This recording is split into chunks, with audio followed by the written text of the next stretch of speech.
قبل الحلقات تيه بضياع بشتات من دون نعيم الآيات نرتاد لنحفظها الحلقات. Pertama berkaitan dengan al-idhafah. Okey, al-idhafah. Al-idhafah ni apa dia? Kita tengok konsep idhafah ni bagaimana. An tusnadal kalimatu ilal kalimatil ukhra. Okey. Menyandarkan sesuatu kalimah ke satu kalimah yang lain. Okey. Menyandarkan sesuatu kalimah ke sesuatu kalimah yang lain. Fatusbihu ma'rifatan. Maka dengan gabungan dua kataan itu akan menghasilkan ma'rifah. Okey, ma'rifah ni maksudnya diketahui. Okey, diketahui. Diketahui ni maksudnya kita tahu benda tu, bukan dalam keadaan kita tak tahu tentang tu. Okey. Contohnya perkataan rajulun. Rajulun ni ialah lelaki. Okey, kita sebut lelaki. Mana-mana lelaki? Rajulun. Tetapi apabila kita sebut ar-rajulu, maka dia akan menunjukkan lelaki itu. Jadi itu tu membawa maksud kita tahu benda tu. Lelaki itu kita tahu. Beza dengan rajulun, mana-mana lelaki. Sekadar umum. Umum. Kalau makrifah ni kita katakan khusus lah. Kita katakan kalimah yang khusus. Okey. Al-kalimatul ula tusamma mudhaf. Okey, dinamakan sebagai mudhaf. Dinamakan sebagai mudhaf ataupun mudhafan. Okey. Dan kalimah yang kedua dinamakan sebagai mudhaf ilaih. Kejap.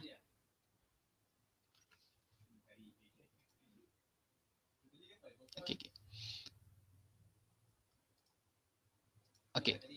Kalimah yang kedua dinamakan sebagai mudhaf ilaih. Okey, kita tengok contoh sekadar gambaran. Okey, kita tengok contoh. Perkataan rais dan juga fasl. Rais ni maksudnya ketua. Rais ni maksudnya ketua. Secara umum dia ketua. Apa-apa ketua boleh. Okey. Dan kemudian kataan kedua ialah faslun. Faslun ni kelas. Okey, kelas.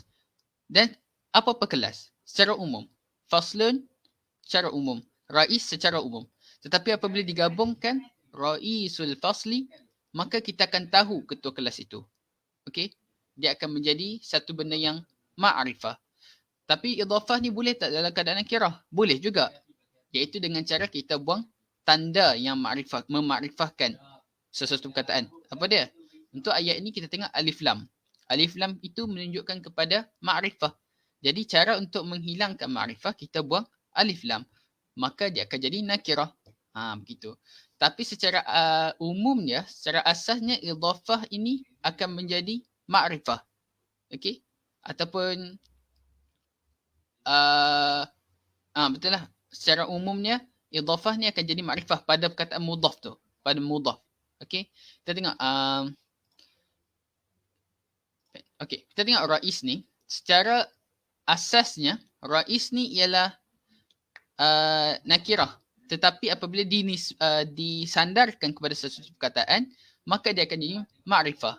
Okey, ni akan jadi ma'rifah. Okey, al-fasli ni tanda dia ialah alif lam. Tanda al-faslu tu menjadi ma'rifah ialah alif lam. Tanda rais tu jadi ma'rifah atas sebab dia diidhafahkan kepada al-fasl. Begitu. Okey, jadi setiap mudhaf itu dia ialah ma'rifah. Ma'rifah ni kita katakan khusus ataupun kata nama khas bolehlah, cuma tak sesuai pula dengan bahasa Melayu. Cuma bolehlah ma'rifah. Ma'rifah diketahui, kita tahu benda tu. Okey. Tetapi berbeza pula pada kataan rais kat bawah pula. Rais kat situ disebabkan perkataan faslun ataupun faslin itu ialah nakirah, maka rais itu kita akan jadikan dia sebagai nakirah. Dia ikut. Dia nakirah, rais tu akan jadi nakirah. Cuma dia tak jadi raisun. Dia tak jadi raisun. Cuma dia jadi raisu. Faslin. Begitu. Nanti kita tengok kenapa dia tak jadi raisun. Dia akan jadi raisu. Kenapa? Nanti kita akan tengok kenapa. Okey, baik. Dan lupa nak beritahu, kalau ada soalan, insyaAllah boleh tanyakan di dalam bahagian chat. InsyaAllah. Okey, baik. Kemudian kita tengok bentuk-bentuk mudhaf, bentuk-bentuk idhafah ni bagaimana pula. Okey. Bentuk-bentuk idhafah ini ada 5. Okey, ada 5. Walaupun ada je lain, cuma kita senaraikan 5 saja. Dan ini pun paling banyak ataupun common lah digunakan dalam bahasa Arab, dalam penulisan bahasa Arab, insyaAllah. Okey, pertama sekali kita tengok contoh terus. Dan kemudian kita tengok apakah komponen idhafah kat situ. Yang pertama ialah contoh mudirul madrasah.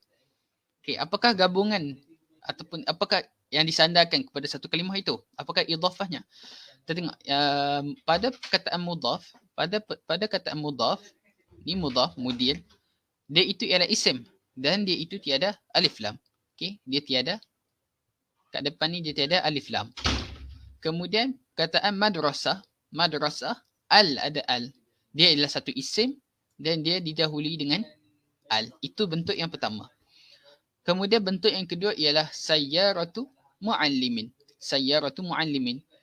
Mudhaf ialah isim dan mudhaf ilaih juga ialah isim tanpa alif lam. Okey. Cuma muallimin ni perlu ditambah tanwin. Pada mudhaf tak perlu tambah tanwin. Nanti kita tengok. Kita akan tengok kenapa.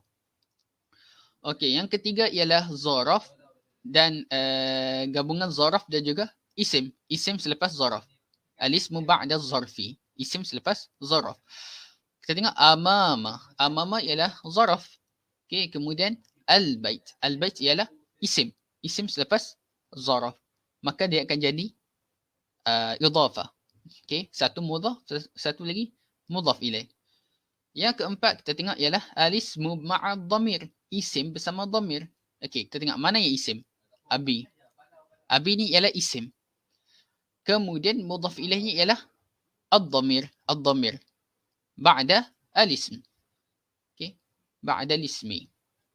Dhamir selepas isim. Maka mudhaf abi ialah mudhaf dan ya itu ataupun dhamir tersebut ialah mudhaf ilaih.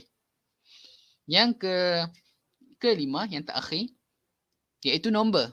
Nombor daripada nombor 3 hingga 9 sahaja. Okey, nombor 3 hingga 9 sahaja. Selain daripada tu, dia akan masuk kaedah yang lain. Tapi nombor 3 hingga 9, selepasnya itu ialah isim, maka dia akan jadi idhafah. Okey. Ini kita namakan dia sebagai idhafah. Okey, yang semua ini kita akan namanya, kita akan panggil dia sebagai idhafah. Komponen dia ialah mudhaf dan juga mudhaf ilaih. Begitu. Okey, salah satu kutubin. Amam al-baiti abi. Begitu. Okey. Ma'rifah dan nakirah ini macam mana? Okey. Ma'rifah dan nakirah ini kita tengoklah. Nakirah ni ialah dia itu dimasuki tanwin. Begitu. Alamat ataupun tanda bagi nakirah itu ialah dia itu dimasuki tanwin. Contoh perkataan rajulun. Rajulun. Secara asasnya rajulun itu dimasuki tanwin dan maka dia akan jadi nakirah. Jadi ma'rifah ialah dia ada tanda. Ma'rifah ni ada tanda. Ada 5 tanda tak silap. Dia ada 5 tanda. Ke 6, tak ingat. Sama ada 5 atau 6. Okey. Dan dia ada 6, dia ada 5 dan 6 atau 6 tanda ni. Dan cuma takkan disebutkanlah pada malam ni. Mungkin pada kelas akan datang insya-Allah. Okey, mungkin akan disebutkan insya-Allah pada kelas akan datang. Okey, tapi secara asasnya nakirah itu dimasuki tanwin dan ma'rifah secara asasnya dia dimasuki alif lam. Okey, kita tengok. Kat mana nak tulis? Kita tulis bawah ni ya. Nampak sikit ke atas? Tulis atas. Okey, ar-rajulu dan juga rajulun. Okey. Okey, rajulun dia itu nakirah atas sebab dimasuki dengan tanwin. Ma'rifah ar-rajulu ni ma'rifah sebab dimasuki alif lam. Okey. Maksud nakirah ialah umum. Rajulun, mana-mana lelaki. Tapi ar-rajulu lelaki itu. Kita dah tahu siapa dia, lelaki itu. Tak kisahlah, tak perlu kena nama. Cuma kita tahu siapa rajulu tu. Kita tahu secara umum, kita tahu ar-rajulu. Begitu. Okey, baik, insyaAllah. Okey, kita tengok hukum mudhaf. Okey, kita katakan idhafah ini ada dua komponen, iaitu mudhaf dan juga mudhaf ilaih. Okey, jadi apakah hukum bagi mudhaf? Dia mesti ada hukum. Setiap komponen tu ada hukum dia. Hukum mudhaf ialah kita hazfu, okey, ataupun hazfi, tak kisah mana-mana. Hazfu. Hazfu, lihat hazfu mudah sikit. Hazfu, kita kena buang apa dia? Kita kena buang hazfu minal mudhafi.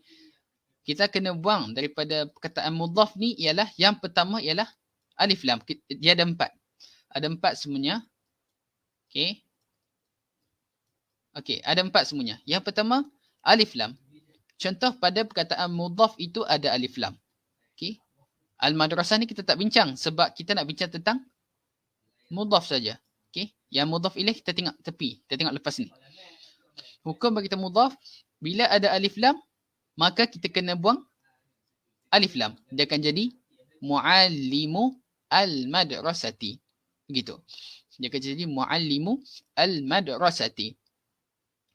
Okey, yang kedua at-tanwin. Datangnya mudhaf, bila nak buat idhafah, mudhaf itu perlu dibuang juga tanwin. Contoh perkataan muallimun, bila kita nak idhafahkan kepada madrasah, maka dia akan jadi sama juga. Muallimul madrasati. Sama juga. Sama seperti alif lam.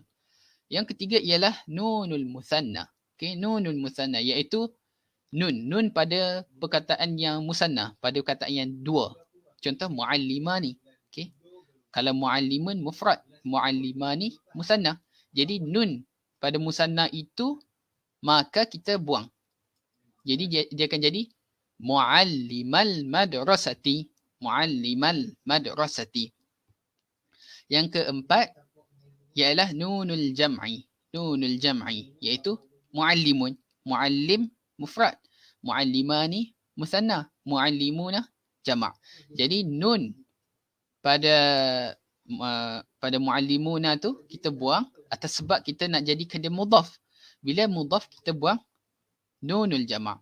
Jadi dia akan jadi muallimul madrasati. Begitu. Dia akan jadi muallimul madrasati. Ini hanya akan terjadi apabila kita nak menyandarkan sesuatu perkataan kepada perkataan lain. Okey, contoh konteks ni ialah al-madrasah. Kita nak sandarkan perkataan guru ataupun perkataan muallim pada perkataan al-madrasah.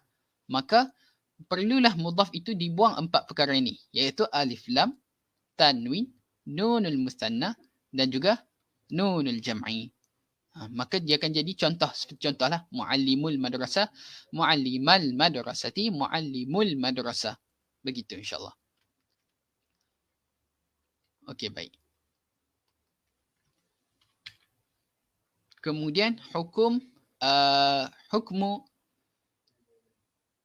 hukum bagi mudhaf ilaih. Ni slide eja ni tak ada waf.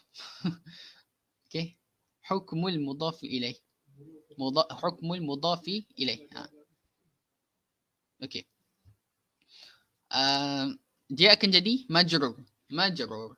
Okey, hukum bagi mudhaf ilaih ialah majrur. Majrur daiman, sentiasa. Sampailah bila-bila kita nak guna mudhaf ilaih. Mudhaf ilaih kita bincangkan, ya, sekarang kita bincang tentang mudhaf ilaih. Okey, komponen yang kedua dalam komponen kedua dalam idhafah iaitu mudhaf ilaih. Mudhaf ilaih ni dia akan jadi majrur. Majrur ni apa dia?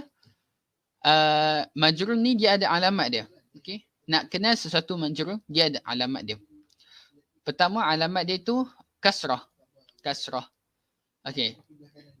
Sebab atas sebab apa? Dia itu sebab al-ismul mufrad. Dia itu ialah isim yang mufrad. Contoh hafilatul madrasati. Okey, bas sekolahan.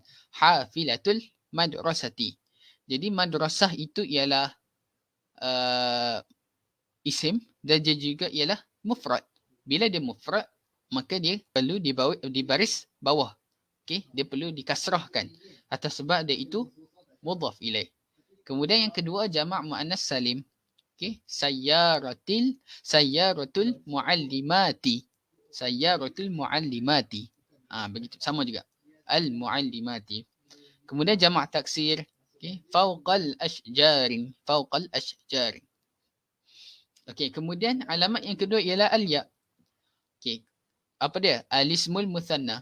Okey, kitabul muallimaini. Okey, kemudian jamak muzakkar salim iaitu kitabul muallimina. Okey, apa beza dua ni? Apa beza bagi al-ismul musanna dan jamak muzakkar salim? Dua-duanya ya, dua-duanya lebih kurang. Okey, kalau kita tak berbaris, kalau kita tak berbaris lebih kurang. Jadi beza dia ialah pada cara pembacaan je. Okey, kitabul muallimaini. Kalau muallimaini maka dia akan jadi dua musanna. Kalau muallimina akan jadi jamak muzakkar salim. Jamak muzakkar salim.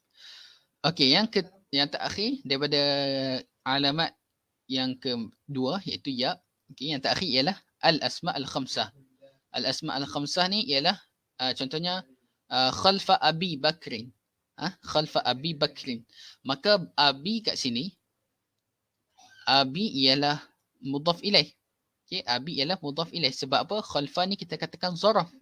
Zaraf selepas isim, maka dia akan jadi mudhaf ilaih. Bila dia mudhaf ilaih, maka dia itu majrur. Majrur dengan apa? Dengan ya. Begitu insyaAllah. Okey, baik. Okey, kita teruskan insyaAllah.